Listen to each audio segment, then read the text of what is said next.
Did not participate today. Ridgeway, he had a little peck that came up in the game. Alante, he's progressing well. Terrell Burgess still. Trevor Penning. Zach Wood had a little hamstring day to day. And then obviously the rest of the guys are the longer term perspective guys. So good work. We went indoors back here. A ton of good work. Padded day, so we were able to kind of get after, especially with a lot of the ones who didn't play in the game. They were able to get a ton of work. We kind of mixed it with some situational stuff and then some call-its. So really good day of work. Decisions for week one coming up in terms of starting quarterback? No. So we're going through that process right now. Again, letting these guys continue to go through this journey. They've done some really good work, and so we'll put ourselves in position for this Denver game and then see how it goes from there. Have you made decisions on who will play in the final preseason game? Will you rest all the starters or will you play all of them? Have you made that decision yet? Yeah, we'll get to that towards the tail of the week. I think tomorrow's going to be another really big practice, and then similar to like a game week, and then we'll kind of assess it from there and put ourselves in position. I know a number of these guys have a desire to get out there on the field and play some ball, and so we'll just see how it all plays out. What's your assessment after the game beside the other quarterbacks? Quarterbacks? Yeah, they did some good stuff. I think Tyler just starting it off. I think we had a really rough first drive. Just for the offense in general, not just talking about him. We just didn't start off the way we wanted to. Kind of slow start. I thought he made a lot of really good decisions. He found completions. We had the missed op. With CO late in that drive, which would have been an awesome opportunity. Again, he was moving the football. We just got to get more points and more production out of that first couple drives. And I think that's more important for just the whole offense, not just Tyler. And so, I thought his process there was some good process and good sequencing there from his standpoint. I thought Spence came in and obviously gave us a couple big plays. The DPI I think was a big play just to get ourselves going, move the field. Him and Tipton giving ourselves an opportunity there to move down in the red zone. He made some plays. Obviously the interception was unfortunate. That's on me just as much as anyone. Just calling that particular play down there, and the guy made a phenomenal play. And so his response was great. Just the way he responded. I thought that 2-minute drive for that whole offensive group was really good. Just the whole operation, guys being on the same page, understanding their responsibilities, the urgency in which we played with.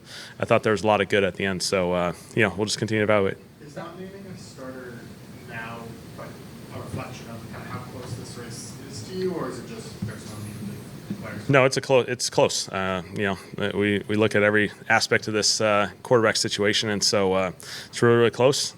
Numbers, experiences, reps, everything. It's going all the way back to start of training camp. Everything is very close between this group, and so we'll see how it all plays out. Do you have in your head a timetable that you'd like to hit for that, or is it possible we won't even know that morning? No, we'll get there. We still got a little bit of time on our side, and so we'll just continue to work through these practices and put ourselves in position for Denver, and then we'll be good to go from there. Not to use put words in your mouth, but you feel like you need to use this week to evaluate more, basically. We're going to utilize it. Yeah, we're going to continue to utilize it to evaluate these guys, put these guys in a couple different other situations. We got three days of practice and a game, and so we got some excellent work coming our way. How do you guys handle the protections? Is that more on the quarterback? Is it on the center? Is it split? There's a combination. Starts with the offense line and the center making his initial communication. The QB does have some ability within that to make the adjustments in the trump card, so to speak. And so, especially for these younger QBs, it's all an awesome growing opportunity for them to continue to utilize their different tools that they can utilize. Did both guys split first team reps today, or was it Yeah, it's pretty similar. Yeah. Did you go into the last preseason game thinking maybe y'all could have a decision made by Monday? And if so, did the film tell you differently? Just that you weren't? Yeah, we felt like it was pretty close going into it, and obviously it came out pretty close. And so we're kind of staying in this middle, and obviously you'd like for it to make a decision, and we'll get there as we go. But I think both these guys are putting in tremendous effort, tremendous work. They're both doing a ton of good things, and so we'll see how it goes. When's the latest time that you think you would end up naming one? What's the We play Arizona on that Sunday, so hopefully before that. So something in between today and that day. It's not the team knows, right? The team knows. Yeah. You know, what's the benefit of? Yeah. We haven't named one, so we haven't gone through that. Once we make that decision, they'll know, and then you guys will know. So they don't know yet? No. in terms of No, we're not hiding anything, guys. Don't worry. Yeah, no, that's fair.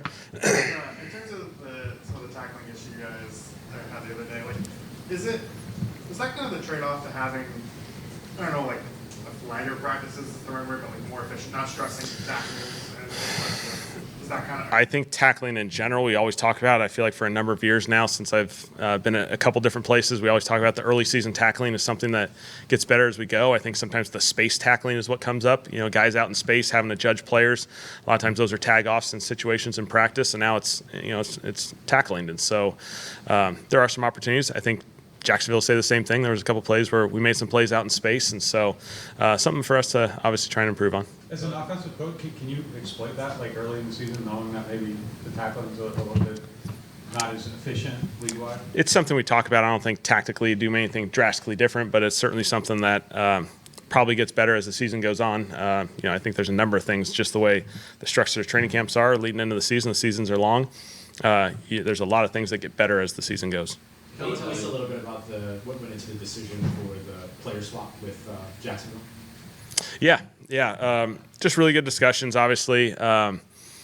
Bink's been a phenomenal contributor to this organization. He's an awesome person. We love everything about him.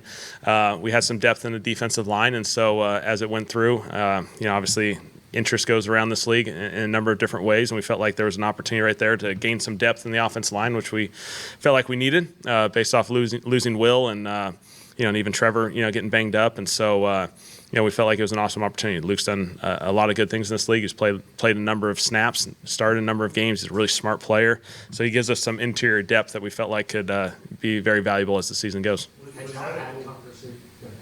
Was that a coincidence that was the thing you were? Yeah. It was kind of the humor of it after the game was the coincidence of us playing them, but those discussions take a long time just to process, and so. You had talked for days before the game. Yeah, but we weren't there yet, so obviously it worked out after the game. Game evaluation play a part in the season?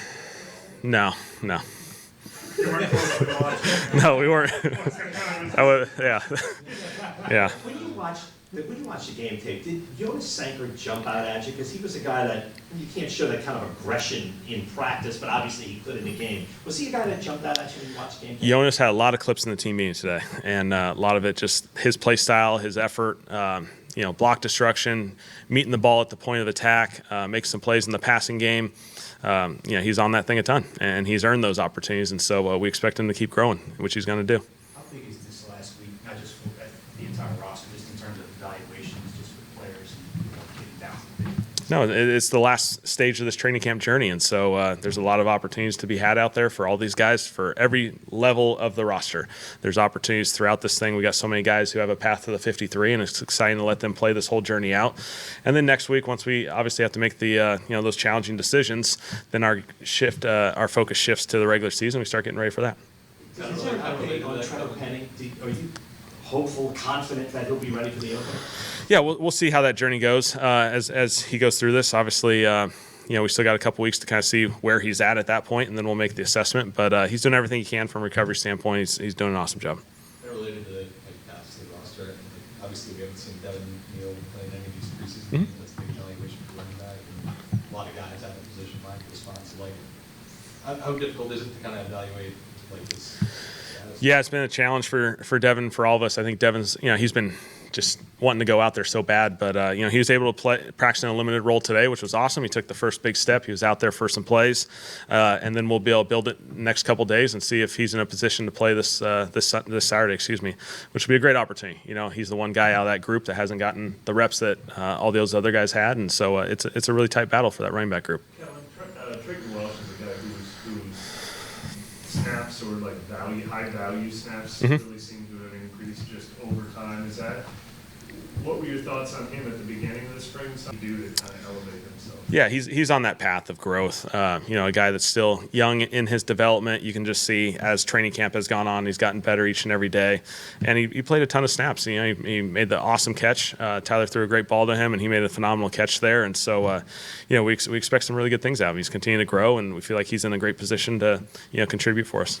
Is there any level of concern with the fact that, Spencer and Tyler both being young guys to name starters sooner rather than later, just so those guys can get more first team reps heading into that first game? Yeah, we'll get there as we go. This is this is kind of that last week of that journey, and so these guys are going to get a ton of reps the next few days, put ourselves in position for the Denver game, and after that, obviously, we know we got to start gearing up for a regular season, and we'll present whatever the opportunity best suits us. We'll go down that road. Will Simpkins get more work at guard now that you have the other center, or will he? Potentially, yeah. There's potential. Luke certainly played a lot more center than guard, and so both those guys have some position flex. But Selly's done a phenomenal job. He can play both of them, so he'll handle it just fine. When you were at the Superdome the other day, did it hit you at all? Did you think of the Super Bowl? What was kind of going through? Same locker room, same tunnel, same sideline. So yeah, there was some jokes. We obviously have a number of guys who were in Philly last year, and so there was some fun. We did a walkthrough Saturday at the Dome, so we kind of got to take our lap around and move on from that phase of it, and then get ready for the game. But it was a great first experience there. Will you scrimmage tomorrow, or how are you approaching tomorrow? Tomorrow will be similar to today, where we'll have some scripted sequences, and then we'll get into some call-its, and that's kind of what we've, you guys saw some of that out in California, where, we get some really specific work that we need for both sides of the football, which is great. We can kind of script that out and get the whether it's a defensive call or an offensive call, and then we get to these call-its where we just got to play out situations and make guys react, and so we're in that mixed phase right now. Kellen, is there value in getting some work for starters in this last game that maybe haven't gotten it? Or is the value of evaluating guys you don't know about too great to be in? No, anyone competing for a role has got to get out there and contribute, and I think that's a big part of this thing. And so, we got a lot of veteran guys who I definitely have gotten feedback that they would love to, get some their feet wet, so to speak, and get out there and play some football. And we'll just see how this week progresses. I think really what we want these guys to do is just attack these couple of practices, get a bunch of really good work, and then we'll see how the weekend looks. Do you listen to guys who say, like, I really won a series or two in this last game? Well, I think it's important for some of the veterans that they have different routines and different stages of their career, and some guys feel like they need to just get out there and play some football. And so, we'll communicate with those guys, with the medical staff, the sports performance, and just make sure we all have the right plan that not just Saturday, but ties this whole week together. Is injured reserve a possibility for Ridgeway at all? Like, Yeah, we'll see the length. Yeah, once we kind of get it all finalized, then we'll see the length in which that'll take, and then we'll see. You don't have any trouble with the playing surface, did you? Does it seem like there's some winning issues or nothing? No, I don't think anything was alarming. There certainly was a few guys that slipped, but you're out there on turf, and we've been out in grass for a ton, but I don't think there was any issue. Where do you feel like your Hunter battle is actually? Yeah, we're in a really good battle with those guys. Obviously, one of those guys will take it and run with it. I feel like they've had good moments, and there's certainly some growth moments. They're both rookies, and so rookies are going to grow substantially each and every day, and so we'll see where those guys take it. Is there a deadline on the Hunter battle? No one. Yeah, very similar to the quarterback battle. So sorry, guys. Anybody asked you, you've been out in public and got asked about the quarterback yet? Yeah, there's a lot of people who like to ask about the quarterbacks, my kids included, and so it's a fun conversation. They got advice about everything, every bad decision, every throw, every play call. Yeah, they got it all. So Do they get the same answers that we get? very similar, yes. For interior defensive linemen, like, too much? Like, do you injury keep, like, all these guys? Or I think the unique thing is, the roster is such a moving, dynamic, fluid thing that with the, veterans that can be on practice squad, what our initial 53 looks like is going to be moving, especially the first 3 or 4 weeks of the season, just because you got, some flex to move guys up and down, and veterans who don't have to go through claims. And so there's a number of ways you can play this thing out. So depth in those positions is hugely valuable, and so it's hard to go, find big guys like that late in the season as you go. And so, again, that kind of led into trading for Luke, just with the depth of that. And so we feel like we have some depth in those interior spots that can help us on both sides of the ball. Do you feel similarly about just in terms of how many players are making an impact? Do you feel similarly about the linebacker room? Yeah, Yeah, no doubt. I think really at the end of the day, like our goal is to keep as many of these guys as possible. And we got a bunch of guys who we feel like will help us in some capacity as the season goes on. And so what the 53 looks like to the practice squad, we're trying to keep as many guys because we're going to need a lot of guys. You need a lot of guys as you go through an NFL season. There's plenty of guys that may start on practice squad that are going to have huge contributions to us during the season. And so I think ultimately our goal is to find as many of these guys that are already in our building that we've invested so much time in, that we think the world of. We want to keep as many of those guys as we can. Yeah, outside of quarterback, right, is there like a spot or two you feel like really competitive right now, or something? I think every room really has some sort of competition going with it. Certainly the running back battle's been fun just because those guys have different skill sets, and it's been a ton of fun to watch those guys. The linebacker room, those guys can all play. I think when you look at it, all those guys can contribute and play at a really high level for us. They all have passed to the 53. And, every other position has something that I can comment about too. Not as a head coach, but you've watched this situation. As you look, you're bored in Philly or Dallas, and the week before, like 5 wide receivers, 4 running back. How much does it typically change in the final 3 weeks? We have a roadmap. Obviously, you have penciled down numbers that you probably start in an ideal situation. No players, being tied into it that you have for each position. But then it's about the math and the puzzle piece. And Mickey does such a good job of, the creativity of keeping as many guys as we possibly can, and the different tools that you can utilize. And so I think that's where you evaluate the players. Then you find, okay, how many different ways can we keep all these guys and put them in really good positions to get to our roster? That intentional grounding that Tyler had, what's the process for coaching something like that away? Yeah, it's a tricky situation for him. Live to play another play. He's looking for the check down. Traditionally, there's a guy over there on a route that he could throw it to. The guy's caught in protection, and so he doesn't have an outlet. And so there's times where, hey, is it a bad play? Yes. Let's avoid the worst play possible, and let's just protect ourselves. And if a sack occurs, we at least give ourselves a chance to compete on the next down. All good? All right. Thanks, guys.